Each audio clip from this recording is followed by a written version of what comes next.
Hello and welcome. Good afternoon. My name is Ashutosh Sinha and you're with the Economic Times. It's a pleasure to be with you and I welcome you to the conversation. The Economic Times and Sophos presents Cybersecurity as a Service.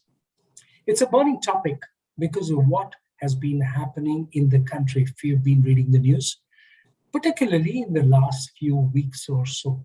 You would have read about hackers getting access to data from the All India Institute of Medical Sciences, or AIIMS, as India's premier healthcare institution is called.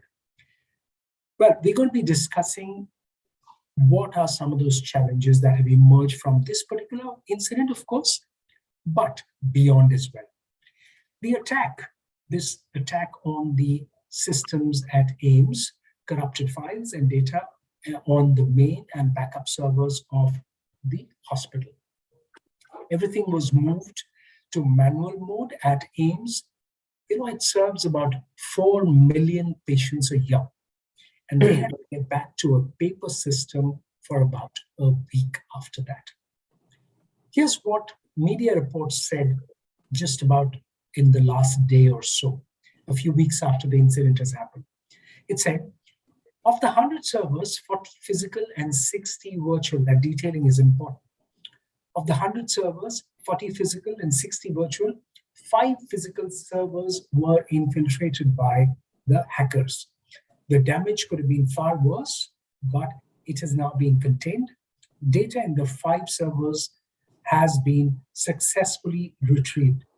An unnamed official was quoted as saying in the media. But AIIMS could just be the big fish.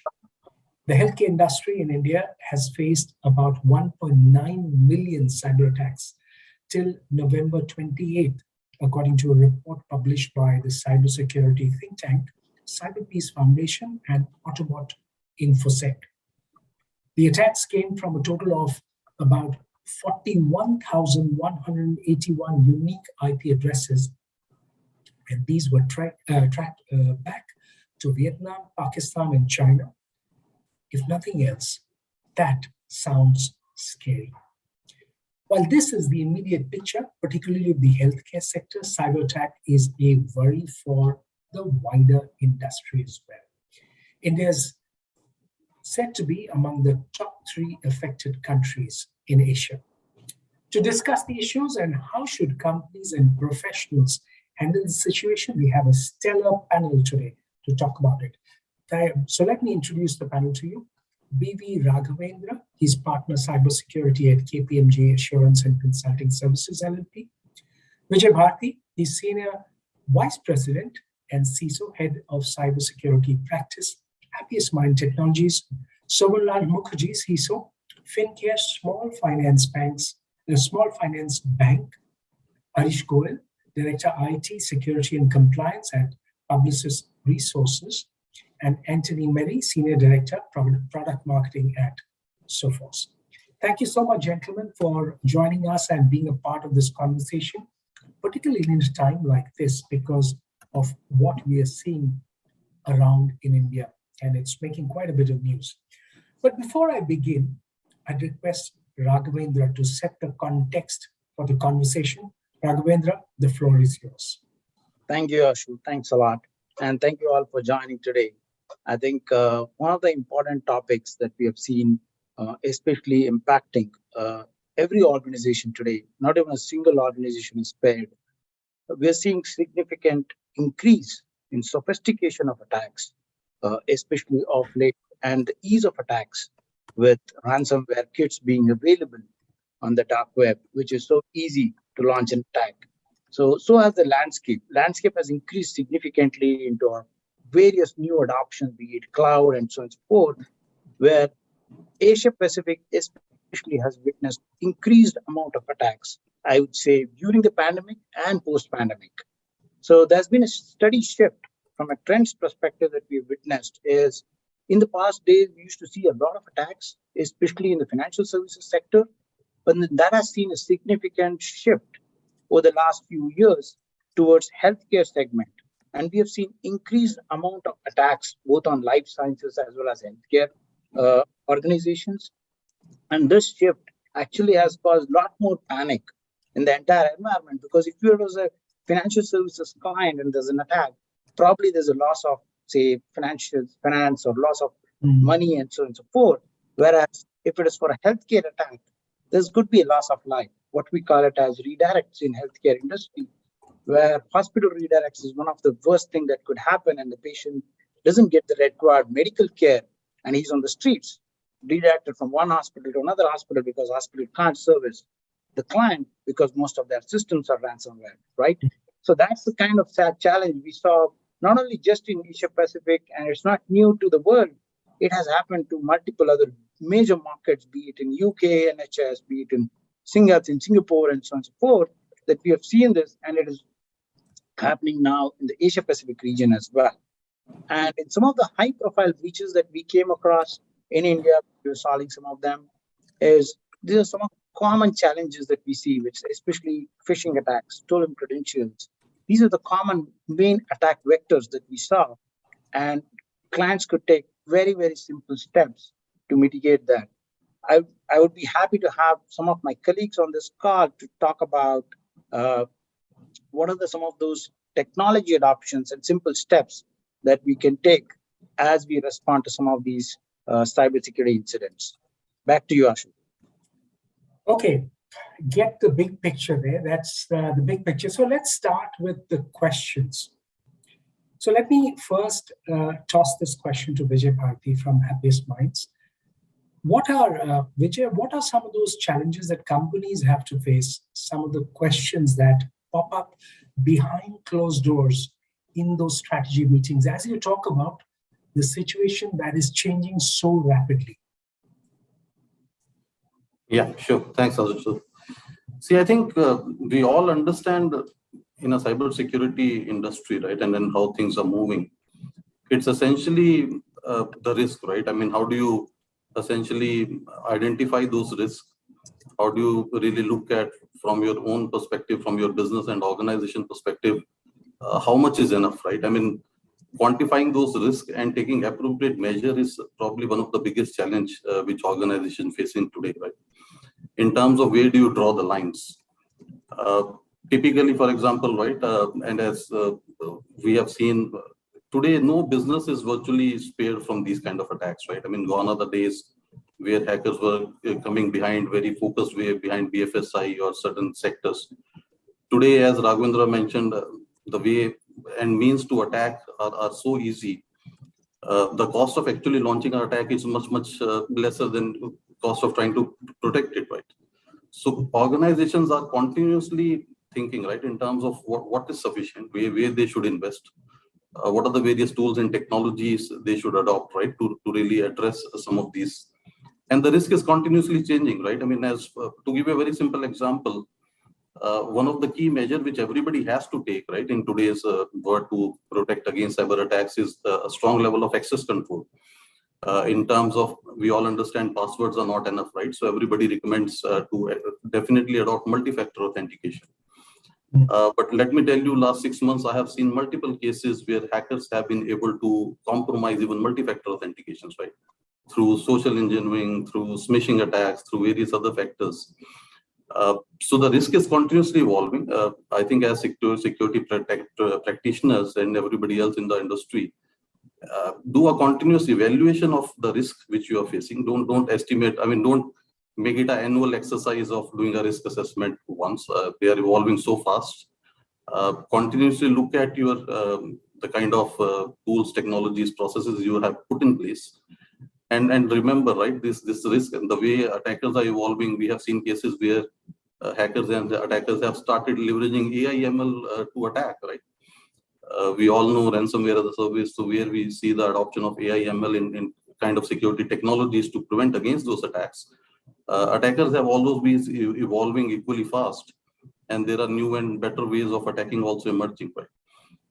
So I think that the biggest challenge which I see and the biggest requirement need which I see is a continuous evaluation of your risk posture. Understanding the fact that you will be attacked, it's just a matter of time. It does not determine what is your size, industry, and all. And be prepared for it, continuously work towards it.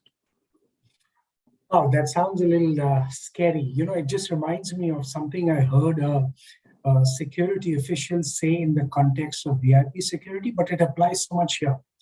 Here's what he said. We have to be lucky every day. The assassin has to be lucky only one day. Yeah, absolutely. Absolutely. And that is something, unfortunately, where it seems that businesses are headed. So, one, I'd like to come to you for this. How should companies approach the design of their systems? Because Vijay mentioned that constant review is important. So how should companies approach the design of their systems and build the environment and processes around enterprise security so that review is possible and it can happen to meet all kinds of situations?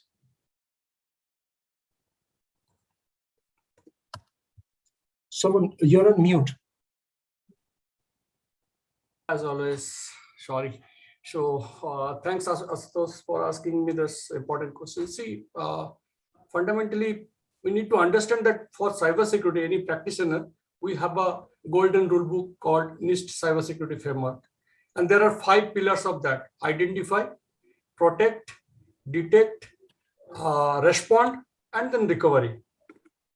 I think if NIST has not revisited, cybersecurity professional has revisited and put one more pillar, that is anticipate. And that anticipation is that you are under constant attack and someday you will be compromised. So what is your preparation against that? Cyber resiliency, the terminology is only coined from that anticipate. Yes, either you are hacked or going to be hacked. So what is your preparation about that? The disaster in terms of cyber attacks or any other form, fire, any other forms it may come.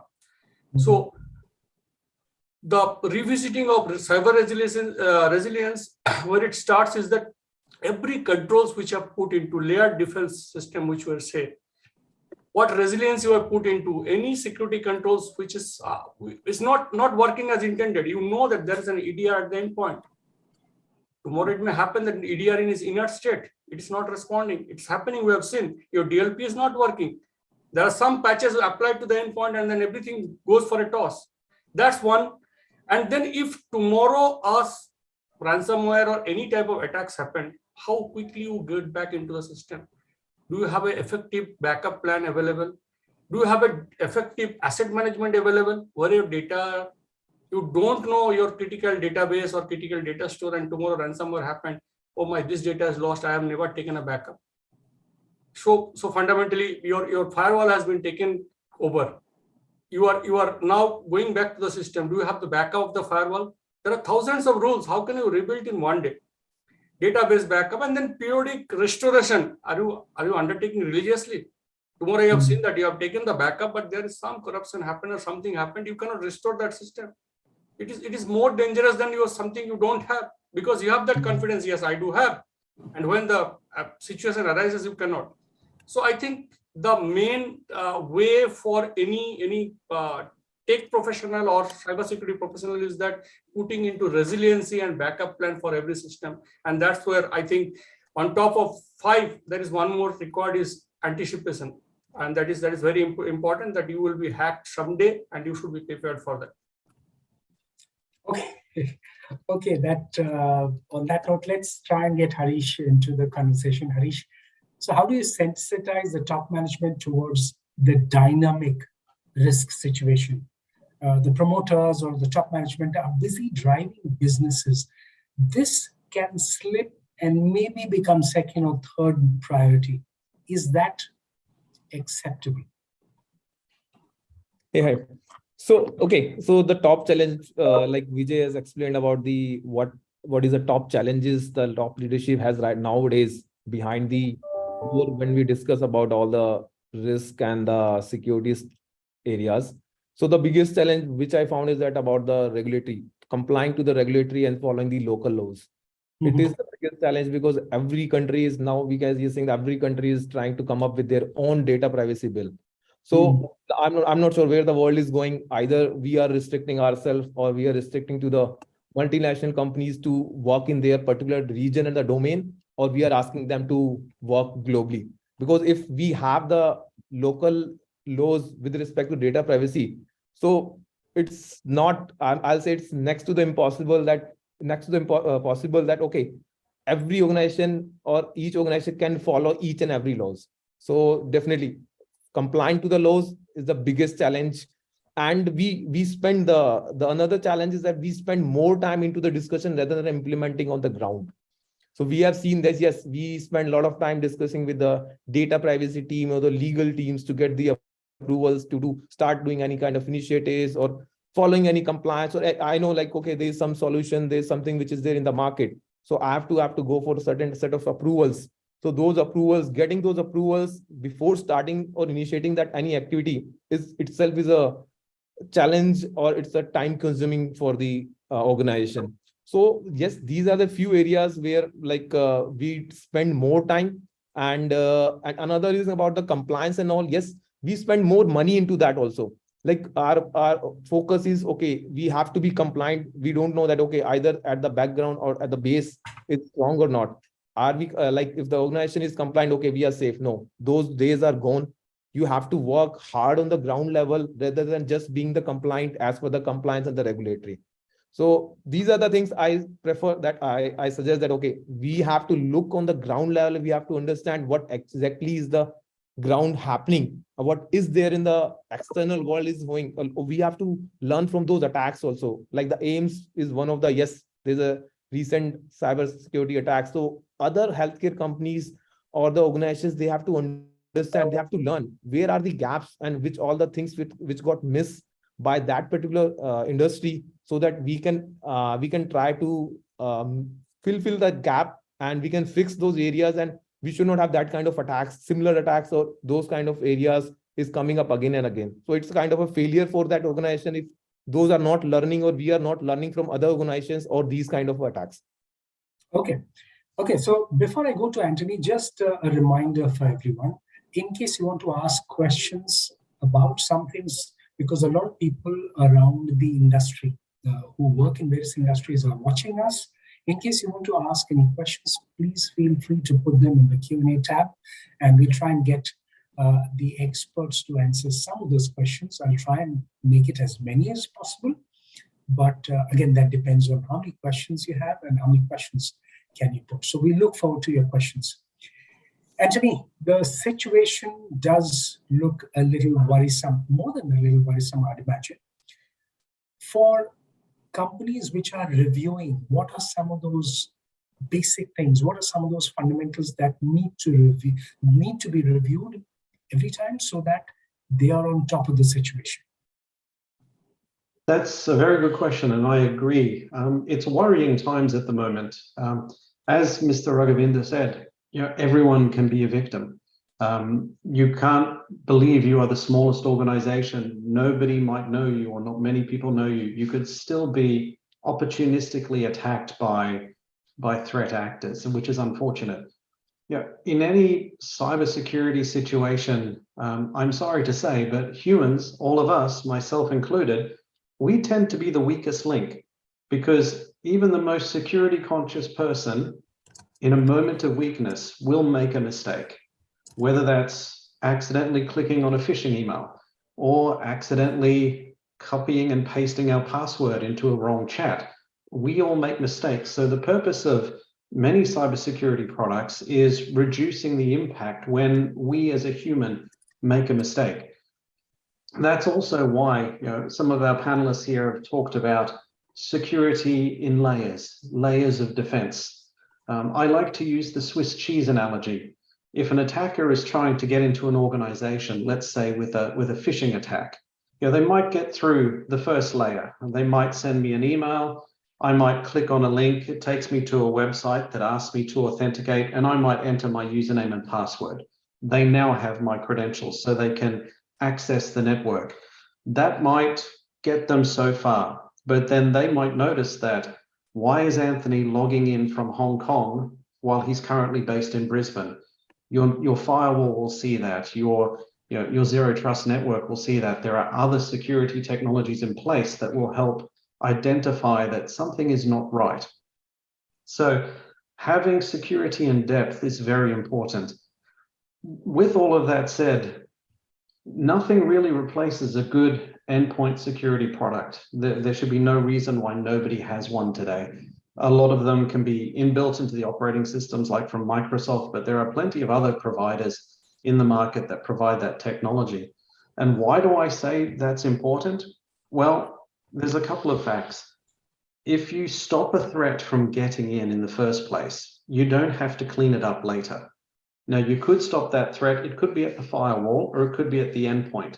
But why I say endpoints are important, it's because they cover such a wide variety of the attack chain, from initial access all the way through to ransomware, that if I, as a defender, am looking at all of that data, it can give me a very good picture about what the attackers have done or are trying to do.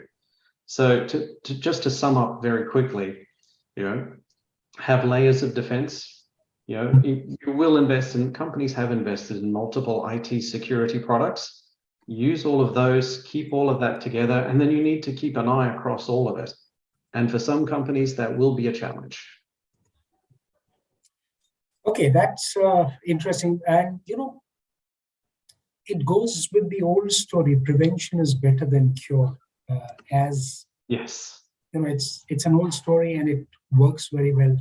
Vijay, how would you put it, the prevention part of it and the layers of defense? Would you like to explain that? And maybe people listening to you, they may want to understand the way to go about it. Sure, and that's where I think when we were talking about, right, I mean, prevention is better than cure, and you also asked in terms of what is the way to convey some of these messages to the board and the management. This is probably one of the way, right? I mean, although it's difficult to exactly quantify the cost of a cyber breach, right? I mean, there are various sources available, there are various estimates available and all, but I think it's fairly easy to be able to showcase to the management that the cost of prevention is definitely going to be less than cost of the cure, right? From our experiences, we have seen once you are attacked, once you are breached, it takes a humongous amount of effort to come out clean, right? The kind of resources, the kind of efforts, the kind of work which goes in terms of rebuilding, backing up all the things, making sure the environment is completely clean, and all the legal and privacy aspects of it, right? I think it's fairly easy to be able to prove to the management that the cost of prevention, of course, whatever ways and means and technology means available as of today, is definitely doable, right? And that's probably one of the recommendations which I give to my fellow security professionals, right? When we discuss in terms of how to talk to the management and that area, right? Now, second thing which I talked about, as you talked about layer defense, right? I think today we also have to understand the way the whole IT landscape is changing, right? I mean, some of the traditional layers of defenses are going away, right? I mean, today we are not in a very parameterized world. Firewalls used to be the first boundary of protection maybe 10 years back, right? But today, when you look at everybody adopting cloud, everybody adopting third-party vendors, the whole IT spread has been evolving, right? So some of these layers you have to start thinking about these layers from inside out, right? Not outside in. So look at, right, in terms of how can you start moving security closer to the source, right? How each and every server can be protected.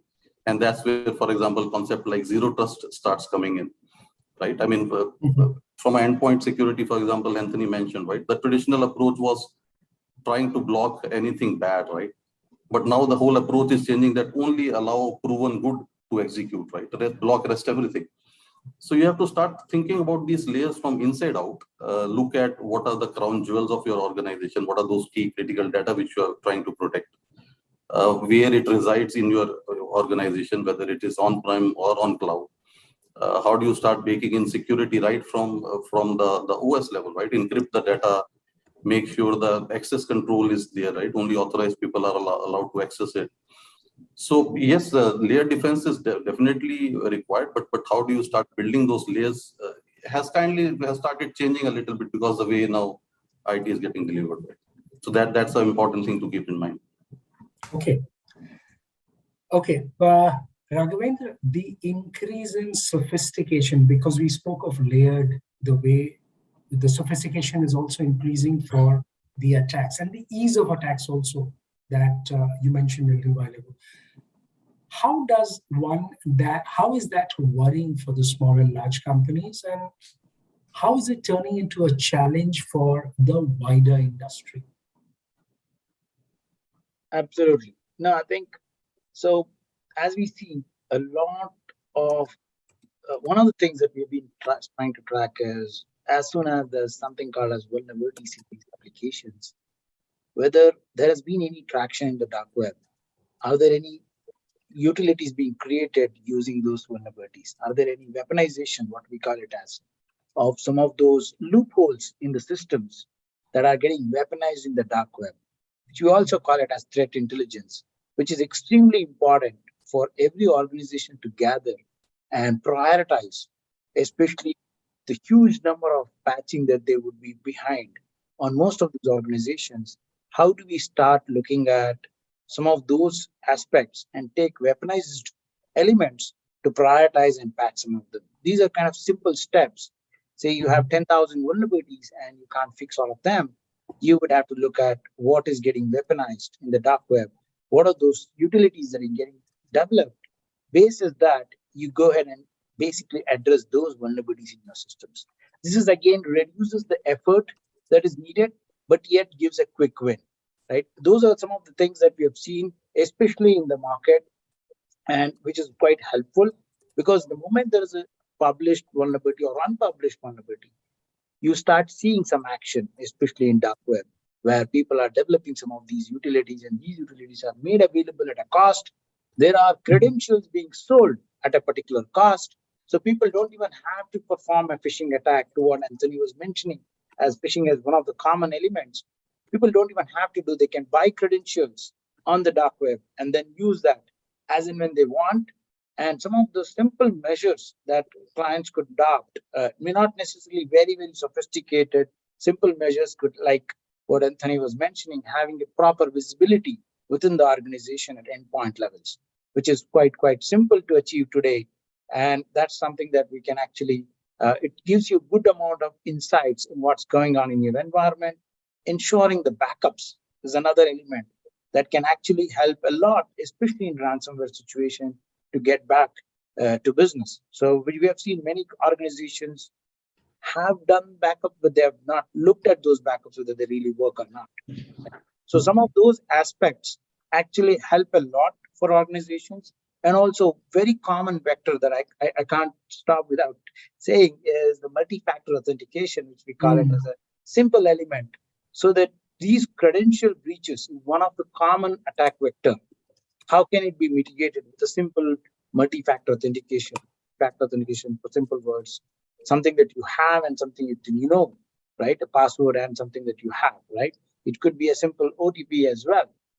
I think adopting some of these simple measures have actually helped a lot in curtailing some of these attacks. And attackers have to get further sophisticated. And as you rightly said, they have to wait for that one lucky day, right? Yeah. So making it harder for them is what some of these adoption of some of these simple steps actually helps with. And of course, I can't end without saying about incident response drills, which are so much important, because you can't say that it will not happen to me, but we will have to continue to practice on how do we respond and how do we recover from the situation. Okay. So let me now try and get Sovan into the conversation. Sovan, the challenge that any bank faces, even if you're a smaller entity compared to a larger bank, give us a sense of that. How can a smaller bank, or how difficult is it for a smaller bank to address the challenge that is, and the challenge that is rapidly evolving, changing, and the targets maybe, if I may use the term in the context of the targets for the hacker, the goalposts are changing. See, any financial organization for the hackers is a gold mine for them, because they know that ready cash is there. And bank, it means a lucrative term for ages. It's one of the target for what I say, lone wolf hackers or the APTs, which are because the entire banking industry is working on trust. And if you can break that trust, there will be a direct impact on the social front. Unrest can be created. Think about a targeted attack on a bank. Now, we need to understand one thing categorically is that other than state-sponsored or very targeted attack, like solar winds, like what we have seen, US gas pipeline attack, colonial pipeline attacks, and all these things. It is what I believe is that you have to understand is that all the hacking tools are which sophisticated hacking tools are absolutely free and readily available in the market. You need not require to go. And believe me, a few days ago, there was an interview happened and that guy called, he has hacked and he told that I learned everything from YouTube. So how to, if you have been given how to make a missile, nuclear missile on the YouTube, probably someday it will also come. Nuclear warhead, how can you prepare? So in a physical world, the amount of destruction it can create by a nuclear bomb, the same in the digital world, what hacking can done is available on the YouTube. You can learn everything. A 10th script kiddies are creating havoc now. Now, what I say in this scenario is one of the most important thing is your external posture management. So let me give you an analogy. If you are four, there is a very good analogy that you have 4 friends in the jungle and all of a sudden a wild bear came in front of you. What will be your strategy? To beat the bear? Definitely not, you cannot. So your strategy should be to beat the last person, your last friend. So you should not be the last person. So what Raghavendra has told, the sophisticated automated tools are running continuously, and anybody who is handling operational security, they knows that this scanning, this probing is indefinitely happening on their boundary firewalls. The traces are there. Now you cannot go and block the entire IPs, then your firewall will be overloaded. So it is happening. Now, what thing you can ensure that you don't have publicly known or publicly exposable vulnerabilities. So if you also do the same things and plug those gaps before the hacker identifies, you are probably safe. So fundamentally, hackers also concentrate on those things which are easily breakable. Other than state-sponsored or APTs, they don't have indefinite time and resources. They will go find an easy target, do some ransomware, whatever they have got, collect it and come. So fundamentally, you should not be the easy target. So posture management in terms of internal BAPT, it is now even become paramount that you are doing external BAPT or red teaming on your external posture. So that somebody scanning, he should not identify this thing. Same way, there are services available for dark web monitoring. If there is any chatter, any social, your Google Docker or all these sites, if there is a chatter about your organization, then you should have a third eye on that. A lot of chatter is happening, something is going to happen. So your threat intel should be sound enough, your external posture management should be sound enough. And last thing is there your cyber immunity. You cannot, what you say is layered defense prevention is better than, but how can you prevent a pandemic like COVID? Then you have to stop breathing. In the digital world, you have to expose your services to the public. That's what your existence is. That's what your services are. How will you do that? You have to bring out a proper management or SOPs or process for your cyber immunity, like your BA, your configuration audit, hardening of the system, two-factor authentication. There are layered of systems. So you have to think about it holistically. And anything which is till date, anything exposed outside, it is vulnerable. Now it has happened that insider are the biggest threat. So anything there in the inside also, that is also a great risk. So you need to see whether inside or outside, you should do both the parameters, and you always follow a better cyber immunity so that the loose ends is nowhere. A hacker is an outsider till the time he has not access to your internal system. And believe me, none of the ransomware attack happened by the external agencies because they become your insider. They laterally move your network. They identify the gold mines, your data source. They exfiltrate the data. By the time what they have done, it is average 180 days, they are insider. They are not a no more external entity. So you need to understand that you have to see internally, no, it is internal, so it is okay. No, that days has gone. That's why zero trust, micro segmentation, all this thing has come into action. So there are a lot many things to do. And very interesting point. Anthony, I'd love to, while on this topic, I'd just like to mention, the key data or the crown jewel, you use the term crown jewel as well. How should companies approach keeping it away from the reach of the hackers, even if there is an attack and there is an attempt as well? Anthony. Keeping the crown jewel safe is the job for any IT security organization, just as keeping the attackers out is part of their job as well. So I'll repeat something that Mr. Vijay brought up. If we look at today's environment, users can be anywhere. You've got physical assets, you've got resources in the cloud, you've got SaaS business applications. Your data is also everywhere. So if the way I look at things, a company's data is its crown jewels. If you lose your data, what can you do? Can you still keep on operating your business? That's why I look at data as the crown jewels of a company. So how do you do that? Well, obviously you protect all the different layers of your organization. Everywhere you have data, you protect access to it. Now that could be identity management. It could be things like encryption. It could be your endpoints, your firewalls that protect access to a SaaS application. It could be your email security, or the network security, or the cloud security, access to those cloud resources. The issue with all of that is that's a lot of noise. And if you look at any IT organization, they'll have multiple security tools to defend the different parts of their environment. If we look at the attacks today, they are too complex.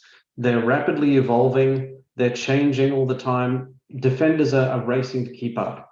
They've also then, as I just mentioned, they have too many tools. How do they stay on top of that? Do you have enough people to do that? And if you do, can they handle the amount of workload that's coming through? Keep in mind that these attackers, they're experts at avoiding detection.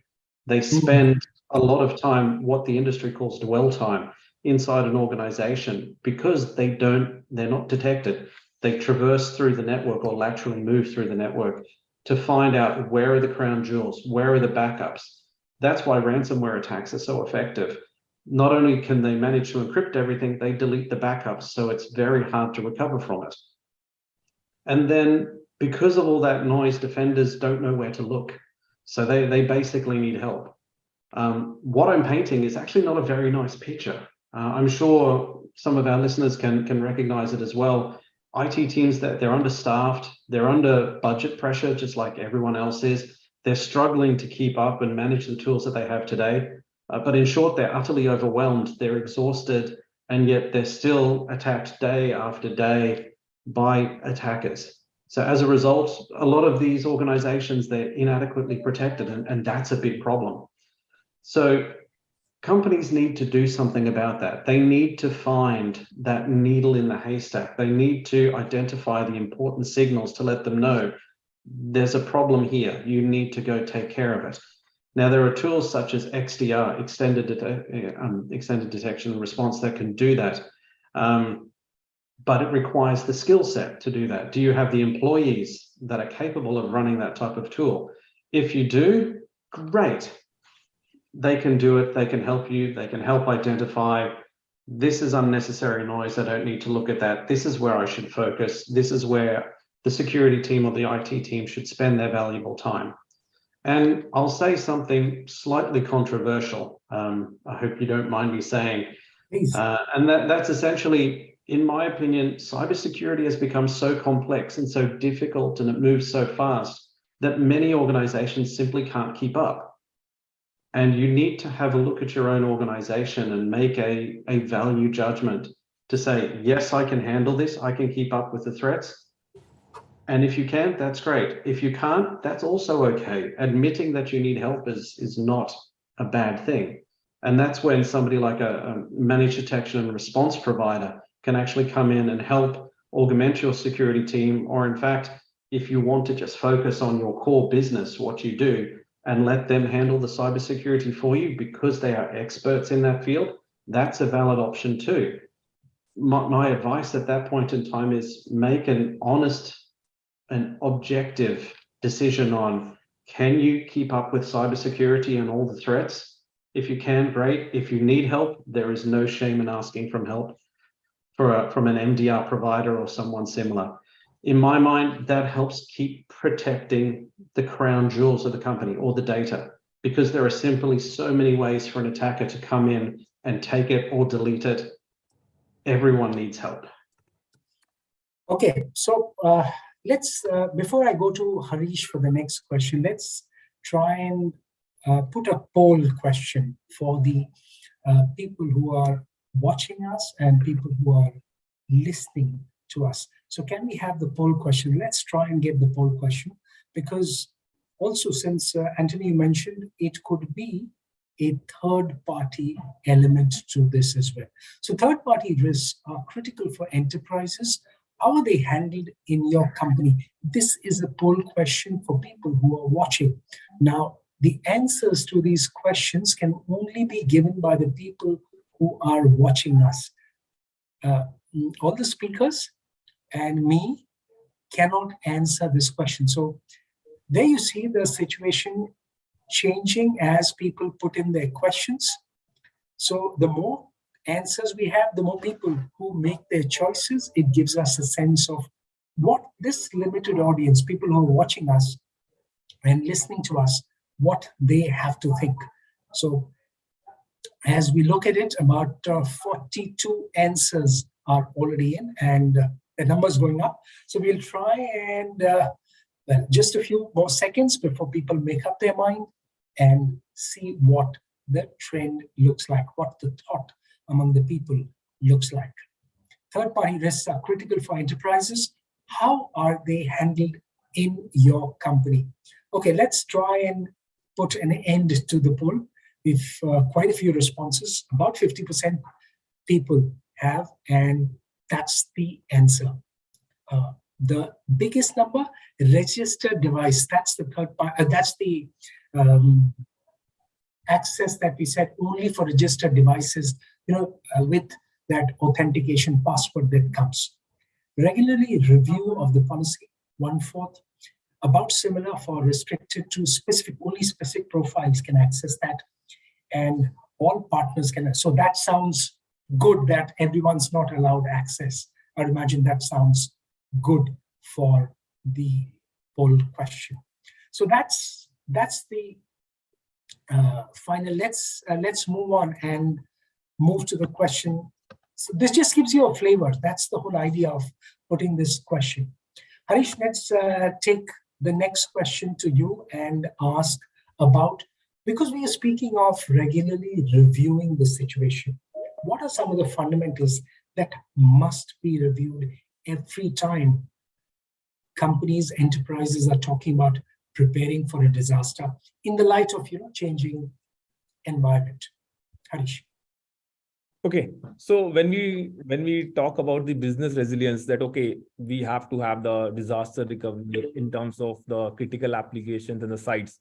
So definitely it is good that okay, in case of any disaster and all, we should have that kind of site to be set up, and so that we can switch on and our business remains continue and we don't have any kind of impact. But yes, as Anthony mentioned, hackers are more advanced. They know what all the things are there already in the world, and what all the tools are getting used, and how you are managing your backups and all, how you're managing your disaster recovery sites and all. Like, they have these kind of information. They are more advanced. We just have to look, we have to think like a hacker, I'll say in that way. Because if we more work on the reactive, no, it will not work. We have to work more proactive and think from the hacker's mind. And we have to have some kind of activities so that we can prevent our organization from, not 100% I'll say, but yes, still we can restrict our organizations to having a kind of a cyber attacks. If we take some kind of a proactive measures. So I'll give you an example of like gap assessment. Okay, when I say the gap assessment, so basically, okay, we have the tools in our organizations, and whenever there's a problem, we go to the vendors and the OEMs and we say, yeah, boss, this is a problem, we have it. So what is the solution? So they suggest some kind of tool to us, and we added that tool to our environment. So what is happening that we are keep on adding the tools and environment, but we don't know what exactly is the tool does and what is the return of investment we are getting from those tools. So that is the biggest problem, that, okay, we are investing money into the tools, but we are not we don't know how we are using and how effectively and efficiently we are using. Second, about the environment of, like, we have the environment, we know these are the security solutions we have in our environment, these are the ways we are handling, but organizations have a fear, or they don't go for the kind of assessment. So now this is again kind of a, I'll say not the trending, but yes, the companies have started, they go for the third party security solutions, or the controls, you have it for the validation assessment. So they go for that validations and they get the report and they try to fix it. So this is the way, like, okay, this is the way we think from the hacker's perspective, that, okay, tomorrow I know the tools are there, I know it is not effectively getting used. So if I'll get the assessment, I'll get to know which are the areas where the gaps are there, which are the areas we have to fix it. And instead of realizing later in case of any security incident or breach, it's better that we do it earlier and we fix it and we manage it. And because any incident, definitely it will have a cost to the organizations, and it will definitely have a bad impact on the reputation of any organizations. So every day we have a kind of different kind of attacks there happening in the different organizations. So definitely it spoil their reputation in the market, in terms of the, might be the shares, and in other ways the clients and the stakeholders. Sure. These are the areas, definitely, I'll say. Okay. So Vijay, the question that is often asked, maybe behind, well, not just behind closed doors, it's also asked otherwise. Are you ready when an incident has occurred, or do you have a plan in place? Is your organization prepared for any eventuality like this, where an incident happens? How easy are these questions to answer when they are put in such simple words and straight words? Yeah, I mean, see, in reality, if you ask me, again, as a CISO, right, you are always scared of that situation, right? If you have to be in that situation. We do have, I mean, certain frameworks, certain guidances, sure, certain theories, right, in terms of having incident response plans in place, to be able to proactively do what we call as tabletop exercises, right, in terms of what is going to be the role and responsibility, assuming that certain major incident happened, then how are we going to react to it? We try to identify what will be the role of different stakeholders as part of the overall incident management. We do some of the drills, right? Cyber drills in terms of simulating, not actual simulating, but again, more from a tabletop perspective. Sure. So there are, from a planning perspective, we do have certain mechanisms to make sure that we are ready for some of those incidents. And today's world, right? I mean, certain guidelines, of course, are very, very important. And that's the kind of attacks which are happening, right? Of course, we all talked about data backup. Now we all understand ransomwares. There's no cure for if you get impacted by ransomware, right? You will be extremely lucky if you can find a decryptor which will be able to decrypt your files and restore it back, right? So the only option left in those cases are to be able to rebuild your server from the backups which you have. Similarly, a domain which gets a lot of stress today is the overall domain of cyber resilience, right? In terms of evaluating yourself against cyber resilience, in terms of what happens when you really face these kind of attacks, right? How the organization will respond to it. And how do you ensure that you be able to achieve some level of business continuity, right? For example, from AIMS example also, which we talked about, right? And although the servers was logged, there were a lot of backlog, but still they were operational. They were trying to manually manage the situation, still attend to the patients and everybody, right? So every organization has to be really prepared proactively, as Harish talked about, in terms of having those plans in place, and not only having those plans in place, but actually drill them, right? Like to do some tabletop exercises in terms of what happens when you react to those situations.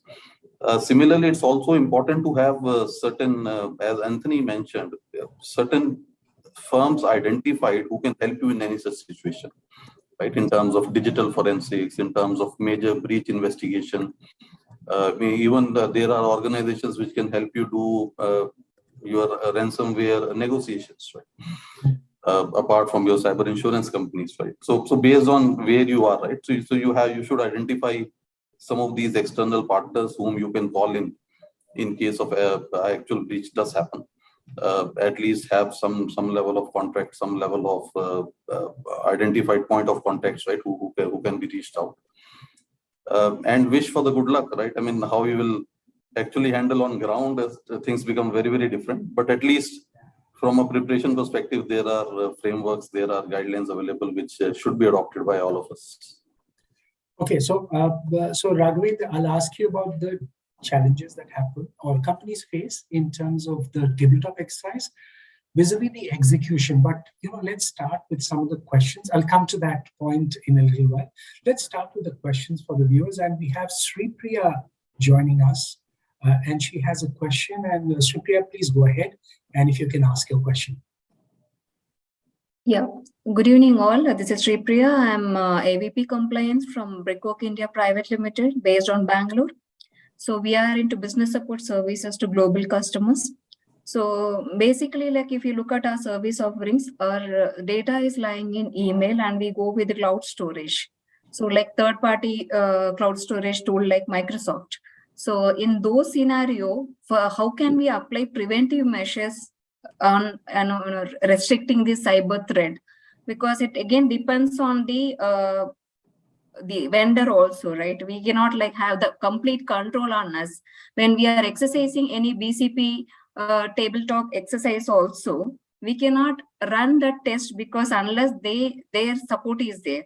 And most of the cases, like the very big organization like Microsoft, we won't get that response because we trust that they have proper measures in place. We cannot, smaller companies, we cannot go and ask that what kind of measures you are having it in place, give it in documentation. So how to deal with it?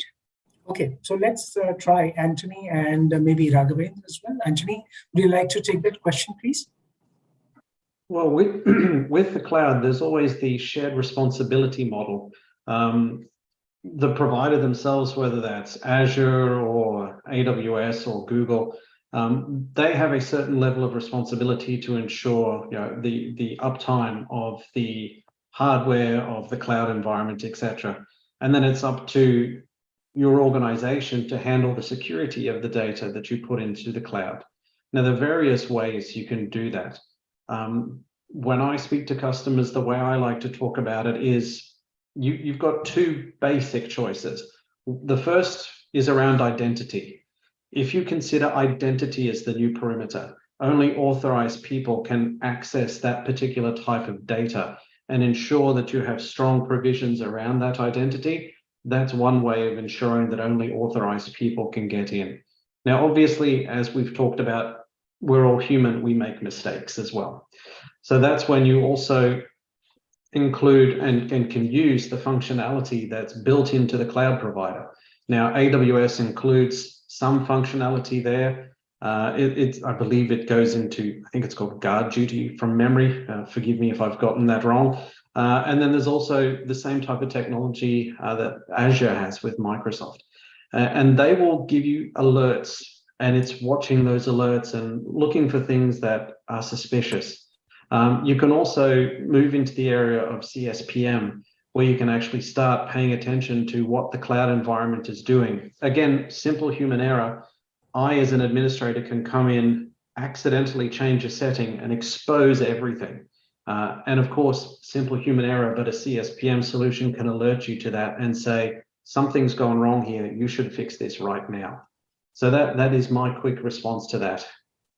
Okay, so let Raghavendra, in case you'd like to add something to that. Yeah, I think the shared responsibility is something that we will have to really understand and have that documented and also follow it through, because a lot of times the things fall through the cracks where we believe that it is outsourced to cloud provider, it's cloud provider's responsibility and not ours, and so on and so forth. So having that shared responsibility clearly laid out and also have a conversation with them that this is what I believe is my responsibility, this is where the handoff is, and so on and so forth, basically helps a lot in terms of avoiding that challenge. And then, of course, Anthony did mention about multiple technologies that can be used to identify and provide early signals and early warnings, be it monitoring cloud trial logs on, say, AWS and subscribing to, say, guard duty on AWS or subscribing to Microsoft Log Analytics and Sentinel kind of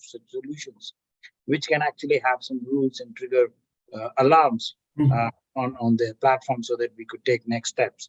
But having said that, Sripriya, I think you have a very valid question where the cloud providers are also in the same game, same boat. You need to understand they're also catching up, right, on many of these aspects, because it's not that we can just say cloud provider is going to be owning everything and they would be very secure, right? They are also in the same boat. They are also navigating the same path. So I think a collective effort is what is necessary, and having clarity and shared responsibility is going to be important. Okay, thank you so much, Sripriya, for joining us with your question. We are talking about the tabletop exercise, Raghavan. Where does it fall in the cracks when it's time for execution?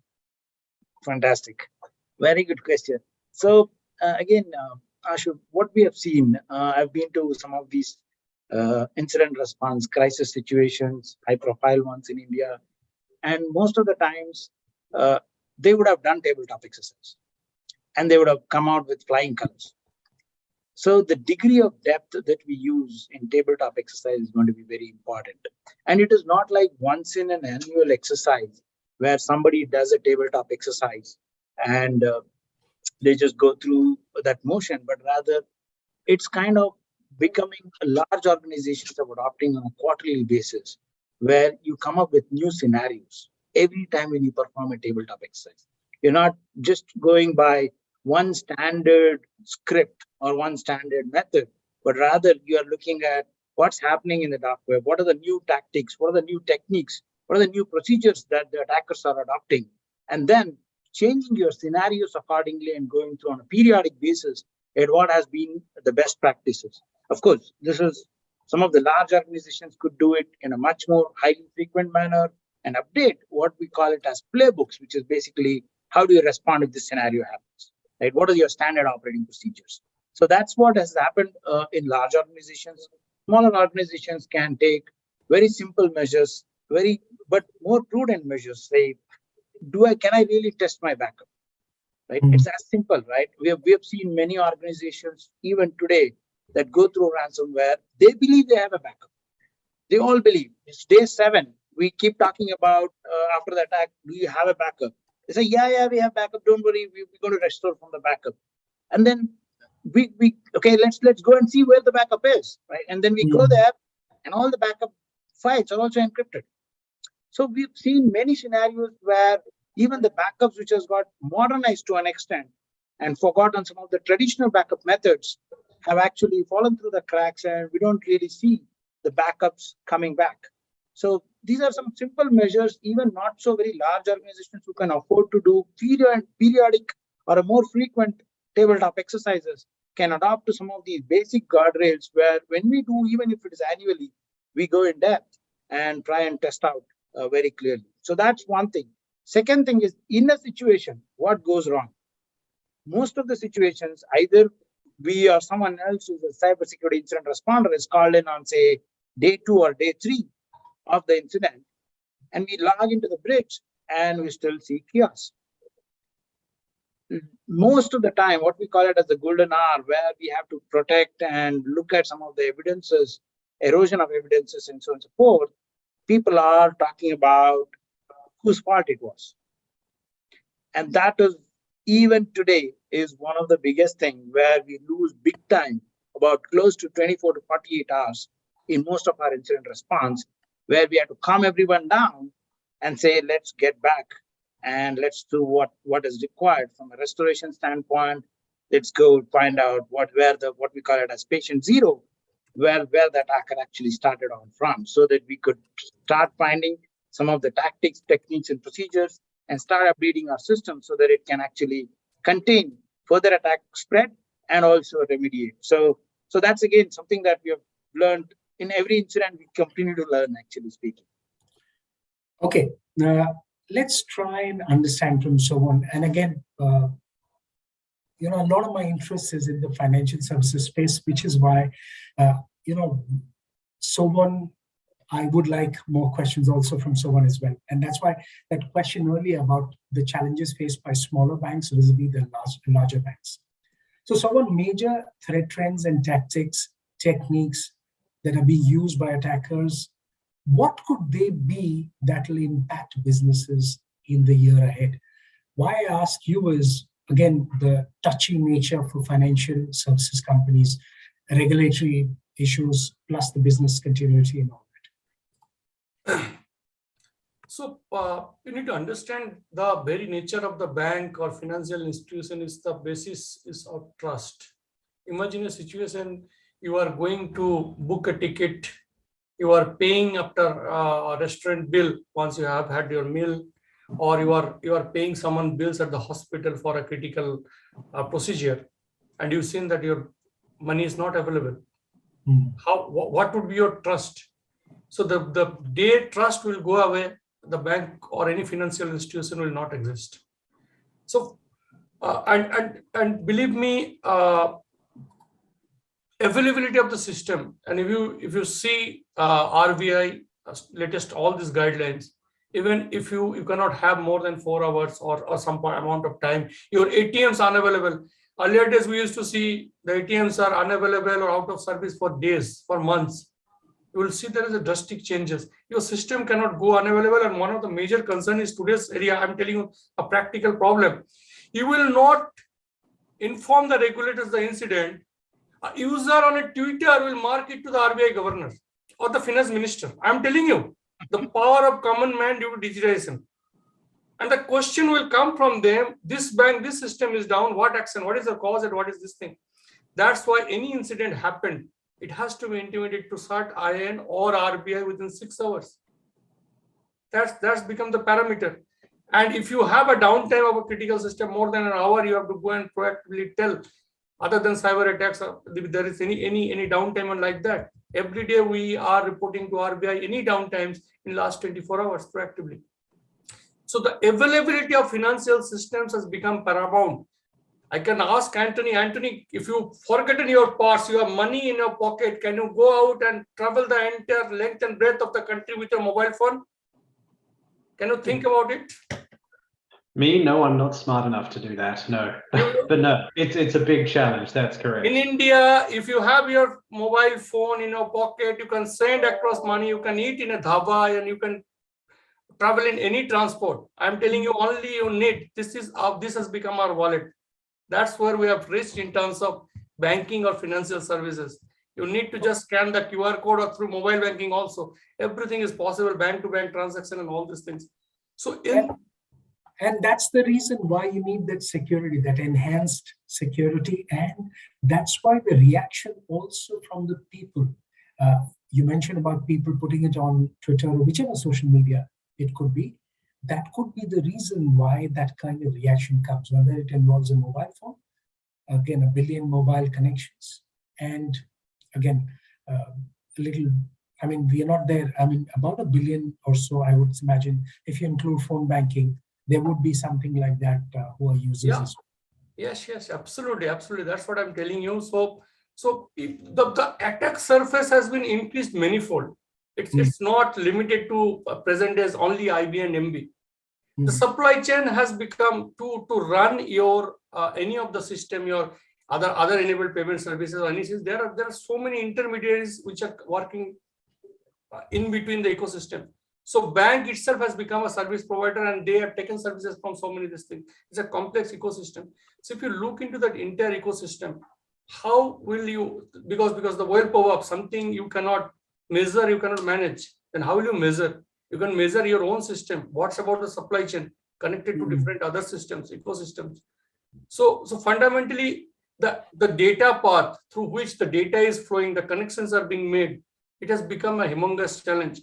So as we grow up, I think the trust relationship, validation, what do you say, zero trust between organization or between systems also. If I'm connecting to that, it's becoming an API-based economy.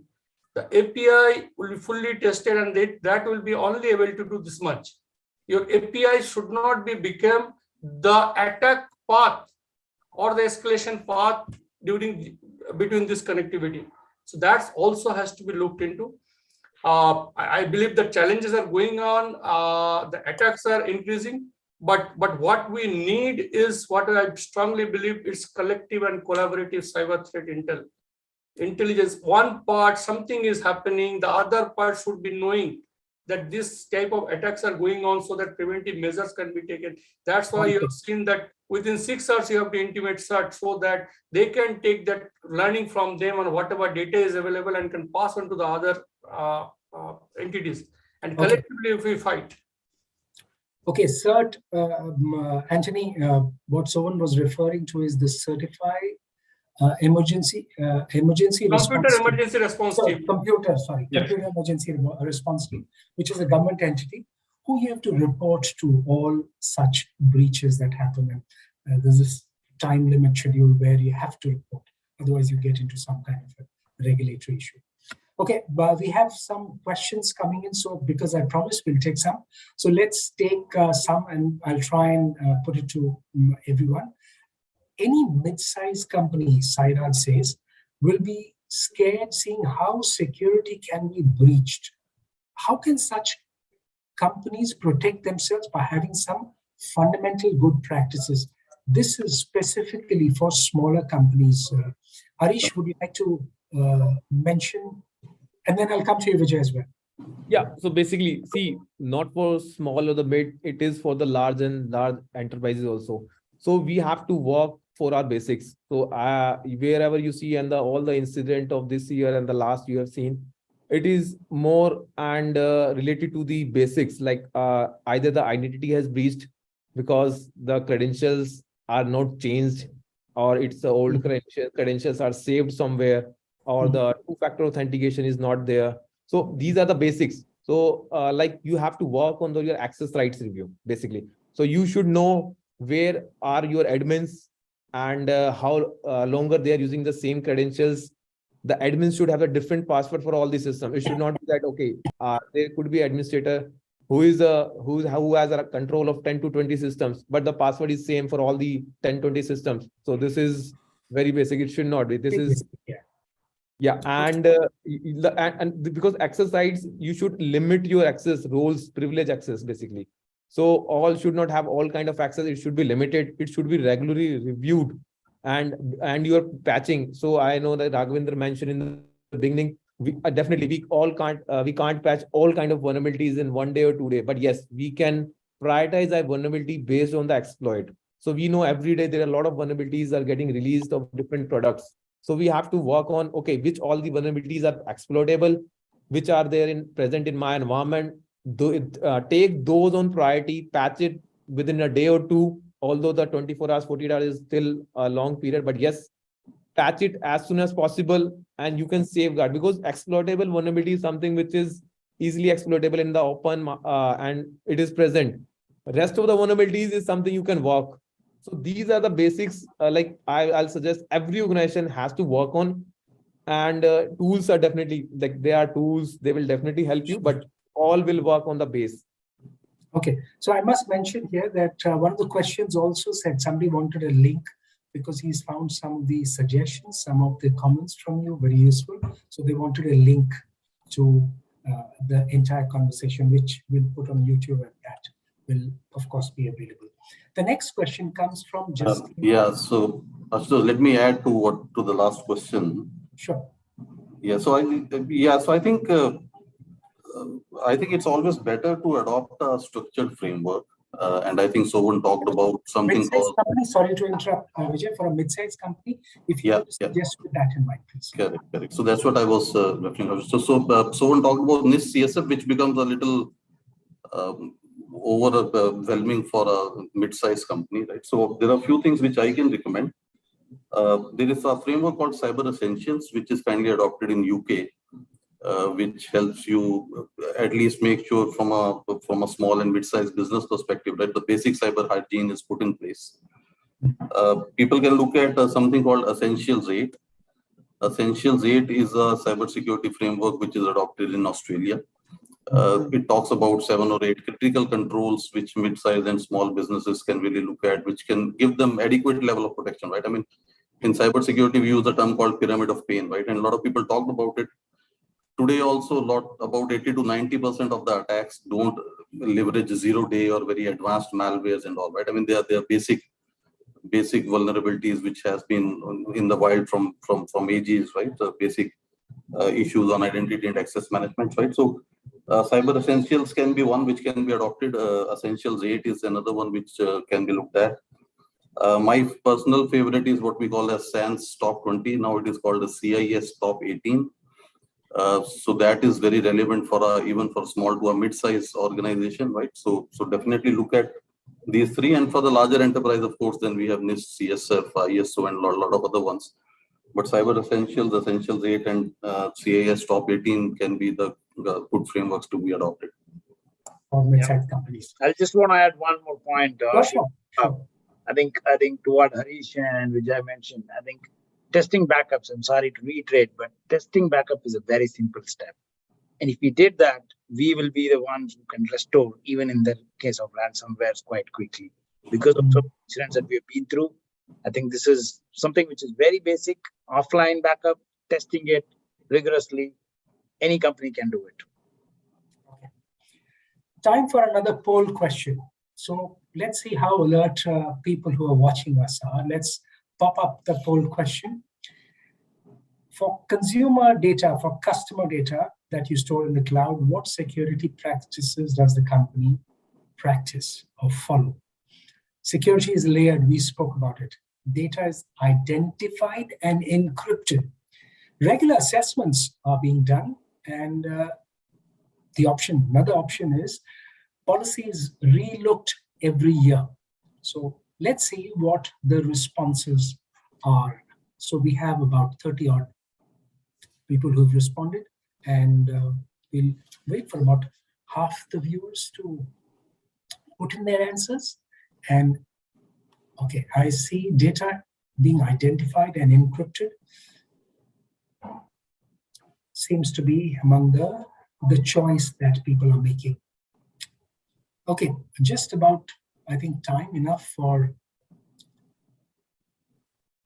putting an end to this poll. So about 55 answers out of about half the people have answered, and that's the answer. About 49% data is identified and encrypted. That's what the answer from the people are. Very dangerous from my mind. If I see in security, it's a CI triad availability. You identified, you encrypted, your access control is not good. Somebody come and double encrypt it. Your data is gone. Anthony?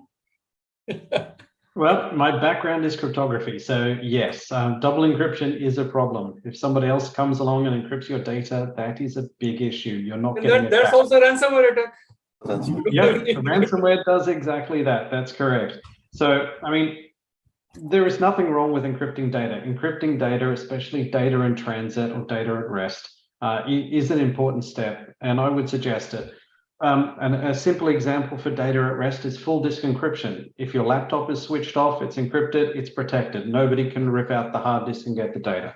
But access control is just as important, because if you can't access the data in the first place, you can't accidentally delete it, accidentally encrypt it, or if I was an attacker, maliciously encrypt it or delete it. You need both, yes. At least that in mind. So, I mean, between identity control, access control, which is anything from ensuring least privileges, least amount of access, and the ability to encrypt, especially sensitive data. Now, sensitive data can be anything like PII, personally identifiable information, credit card information, anything that you deem to be private or company secrets or something that just needs to be secure. Encrypt that by all means. If in doubt, just encrypt it anyway and make sure that you control access to it. Mm-hmm. Okay, so very valid point that Shovan and Anthony have made. Let's move on to the next question there, and this comes from Justina. It says, India seems very vulnerable to hackers given the numbers that I read about in various publications. Can a government policy drive better protection for businesses? We spoke of CERT, the reporting to CERT, but a policy, Raghavendra, a policy from government, you can have a reporting mechanism, but a policy cannot prevent an attack. No, I think the good amount of regulatory guidelines that are coming in play, especially if you look at the data privacy one that is being debated right now, that I think the one that is going to come out, we are strong believers in that data privacy law, which is making it very simple from the previous one for our consumers as well as for small to medium businesses in concepts like deemed consent and so on and so forth. I think those guidelines and regulatory movements are happening. There's also a good amount of education that government has initiated, especially in terms of various forums that they partner with, so that they could actually spread the awareness in the country. Having said that, I think there is something that we could always look at is how can it be more monetized for small to medium businesses to be able to adopt and also get some kind of tax SOPs to drive cyber funding, especially one of the elements that we look at challenges. There isn't enough funding in small to medium businesses to actually do all that we want to do within cyber, right? While we talked about some of the fundamental steps, but then we also have to be cognizant of the fact that attackers are quite advanced, right? So while we take the fundamental steps, we also have to move in the same direction and draw some good amount of investments. I think that's a kind of a debated topic right now. But otherwise, there are some good amount of guidance, as Suvan talked about, the RBI guidelines. There are specific guidelines by each industry that's coming up so that they can actually adopt some of these guidelines and then implement within their environment based on a risk management model, and what they deem as too risky is where they spend more money on. So that's the kind of model that's coming up, and I think data privacy is something that's out on the horizon right now. It should come out anytime. I believe the question was marked as fine part, because without the traffic fine, anybody would follow the traffic rules. I don't believe so in some of this. So I believe the question comes from that conviction that if you are not following, you will be jailed, you will be fined 100, 200 crore, plus the GDPR, that type of things. I probably, the question, the direction of the question on that line, yes, and that IT Act is very strong. None of the IT professional knows, believe me. Yeah. If people, government of India started conviction, half of the people who has been without doing anything, without any controls, handling customer data, breaches happened, they would have gone to jail. But the conviction rate is low. India prosecution rate is low. That is there. I probably that's for the coming is the monetary fine. Yes, the first of that kind is coming in terms of privacy bills, which is proposed for 200 crore. Let's see. 500 crore. Yeah. To 500 crore for each instance. My God. Yeah, So, I think the other thing that we have to think about, especially for the smaller companies, can they find the staff who are actually capable of carrying out all of this work? I mean, that's not necessarily an easy task, nor is it necessarily cheap. It's great to have guidelines, and there is plenty that have been mentioned, like SANS, Essential 8, etc., that customers can look at and say, this is how I want to move forward in a structured way. And there can be plenty of even government guidelines and suggestions on what to do. The problem is the organizations need to be able to do that. And that's when, like I mentioned before, there's no shame in putting up your hand and asking for help, going, I can't do this. I need help. Somebody please come and help me to do this. Managed detection response providers, an MSSP, even a consultant, just ask for help on, I don't know what to do, please help me, is always good for an organization. You've almost stolen the question from my mind, Anthony, because that's what I was going to ask, Vijay. Given the criticality of it, given the number of instances that we're seeing, Vijay, how does the industry address the issue of needing more cybersecurity professionals and good quality ones at that? Yeah, I think multiple things needs to happen for that, Ashutosh. And being in cybersecurity, we have been facing this challenge from quite some time, right? In terms of not only the number of attacks, right? The attack surface has increased multifold. So some of the traditional skills which people had, right, not necessarily the security in on-premise is very, very different than security on cloud.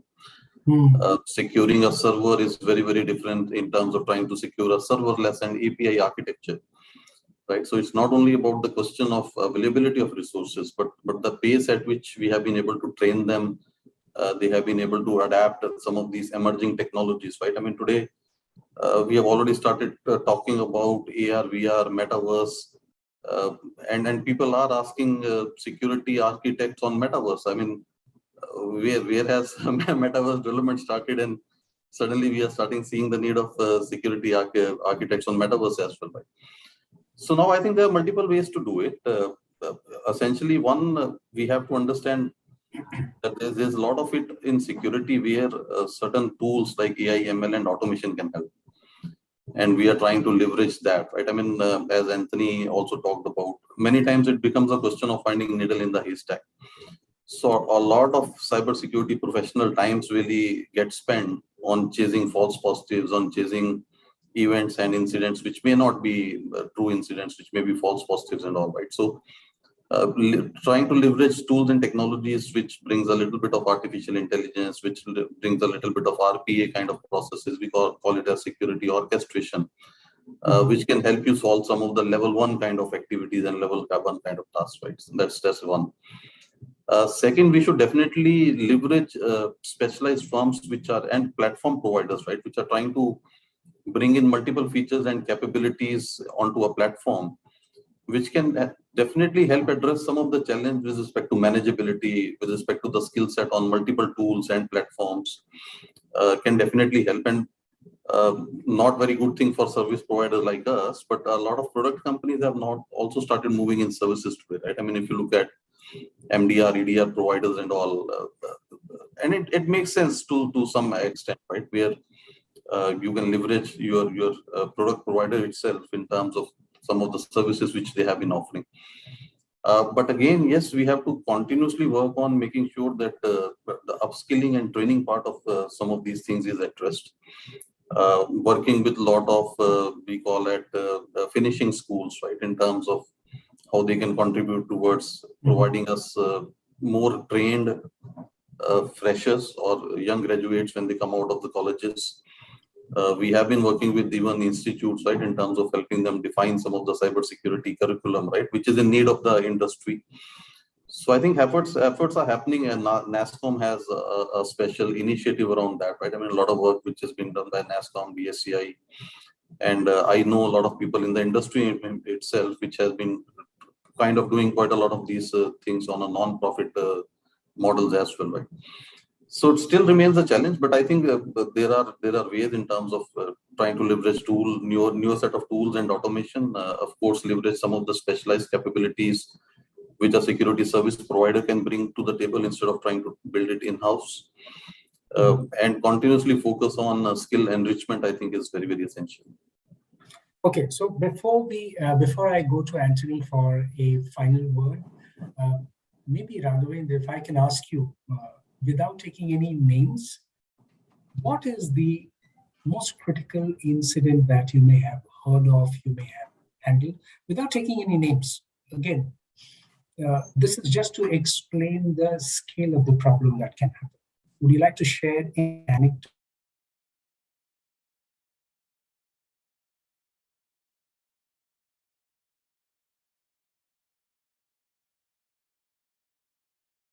Having issues that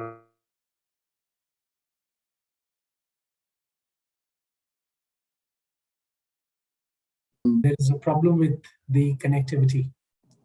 Can you hear me now? Is it better? Yes, I can. Okay, so yeah, I think I was sharing a story about an e-commerce client where the situation was quite worse, and this is a client where we got involved in day 7, and there was still chaos going on. That who's at fault, rather than trying to bring back the systems, identify what's the challenge, and remediate. So we had to get into the act quickly on trying to identify what the tactics, techniques, procedures adopted in that environment, trying to contain so that we don't spread that any further, and then actually when we started looking at backup,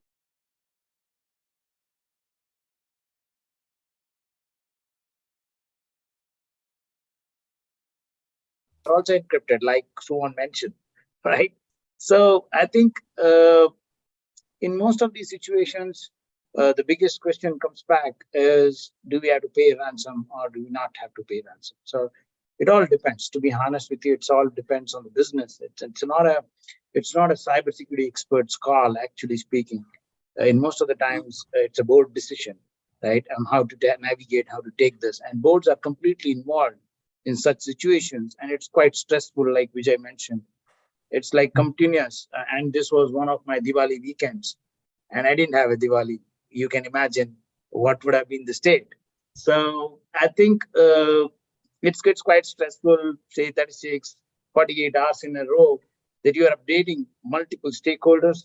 Communication management is extremely important to manage communication both with the media, internally with the employees if they're impacted, and then also have constant interactions with the board, having so many questions, because they get questioned from different sources. So they should have adequately prepared answers to respond and then get back. Because most of the times when you start on this journey, you don't know where the problem started, right? It takes time to investigate. So the time to investigate, between the time to investigate, you would be bombarded with so many questions from different sources. You can't ignore any of them. You would still have to provide what you know at that point in time and keep the communication channel. So keeping the communication on is going to be an extremely important step, and I would say is critical in an incident response scenario. As much critical as to recover the systems and get back to the business. Okay, so it could get, well, perhaps worse, God forbid, but that's how serious it can get. Anthony, your final word and a word you'd like to say to everyone here as well. Well, we've all talked about how bad things can be. The nice thing that I take away from this is people are already thinking about how they can turn it around, how they can make it better. That's the positive vibe that I take away from this. It's not that people are ignoring it. They're going, I recognize there's something I need to do. Help me move forward, which is all good. So what I think we've talked about here today is that all organizations, they need to keep cybersecurity as a key focus, as a core part of their business as they move forward. We've talked about various ways that they could do that, whether that's following a specific guideline like SANS or Essential 8, or at least just putting their best foot forward, which is all we can ask of most IT or nearly all IT teams. I think having an incident plan, like we've talked about, is a good thing as well. I will say, and I will quote a CISO from a school who lives nearby. Whenever you are breached, you may have the best incident plan ever, but you will be breached in an area you never considered, which I thought was actually very interesting words of advice, and very good ones as well. So have an incident response plan. When something goes wrong, don't panic. Rely on the plan. Believe in your team. You've put them there for a reason. Follow the plan. Mr. Rajavinder talked about it a lot. Don't panic. Even though it's very easy to panic, stay calm. Trust in your team, your security, but it also means you have to watch things 24 hours a day, 7 days a week. How can you do that? Is that an automated system? Is that your team? What's the answer? At the very least, start with the best protection you can, whatever you consider to be the best step forward, so that you can, if anything does happen, you can limit the time to detect and respond to any particular incident. Even buying you that time gives an incident response team valuable minutes or seconds that stops the attack from going further.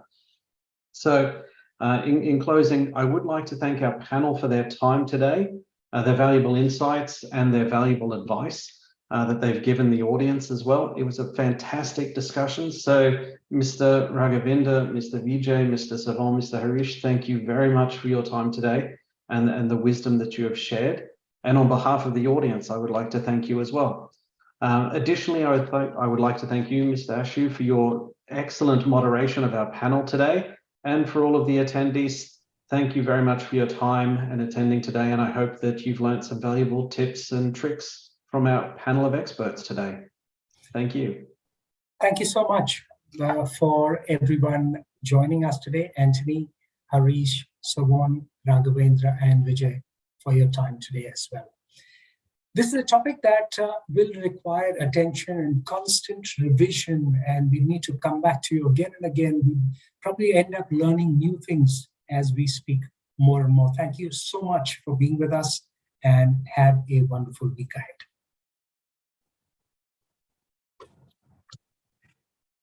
Bye-bye.